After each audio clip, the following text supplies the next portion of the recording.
Good morning and happy Friday. I'm Kara Rucker. Congress has extended their stay for 1 week, the Senate passing a funding bill late Thursday. This is your morning rundown aimed down the middle with Straight Arrow News. The Senate and the House have both voted to keep the government open long enough to try and come to a compromise on a long-term spending bill. The two chambers will now debate on how to divvy up funds to federal agencies that would last through September of 2023. I'm optimistic that we'll enact a strong omnibus next week. On Tuesday, as you know, a bicameral bipartisan framework was announced. This crucial step puts us on a path to a year-long government spending bill. It's projected to be a massive package at around $1.7 trillion if the politicians can agree on how to spend it and pass it by next Friday. The 60-vote threshold having been achieved, the motion to concur in the James M. Inhofe National Defense Authorization Act for fiscal year 2023 is agreed to.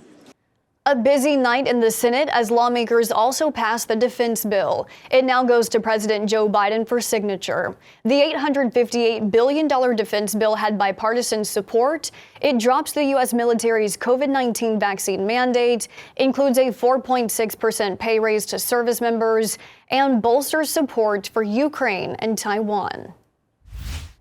The Biden administration has unveiled its plan on how to handle an expected immigration surge once Title 42 is lifted next week. The Department of Homeland Security will add more personnel at the U.S.-Mexico border, including processing coordinators. They will add more holding facilities and add hundreds of flights and bus routes to take migrants to other, less crowded facilities. While Title 42 is set to end Wednesday, a judge ruled Thursday the Trump-era Remain in Mexico policy will remain on hold while other legal challenges play out. President Biden wants to end the policy while Republicans fight to reinstate it. The policy requires asylum seekers to stay in Mexico until their hearings in U.S. immigration court. Although the winter season technically doesn't begin until next week, the weather that blanketed our country this week was an unwelcoming early start. Mounds of snow have piled up in the Midwest as blizzard warnings now cover most of the Northeast. Heavy snow and a significant amount of ice are expected to come down on 15 million Americans. Ice storms threaten electricity and power with unbearable freezing temperatures outside.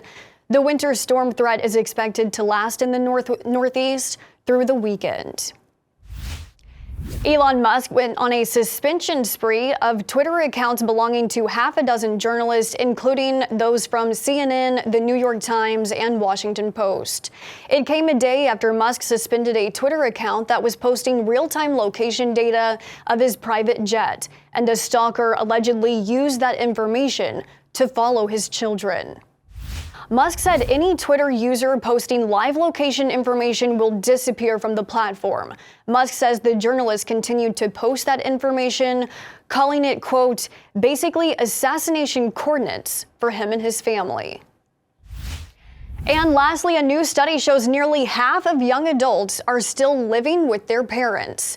48% of young adults between the ages of 18 and 29 are living at home. 90% of those living at home say it's to save money or they can't afford living on their own. Of the young adults living at home, only 1 in 5 are paying rent to their parents, and most of them are paying less than $500 to cover their living expenses. That's going to do it for this edition of the Morning Rundown. Thank you for watching Straight Arrow News, where we strive to bring you journalism without agenda. From the heartland of America, I'm Kara Rucker. Have a great weekend.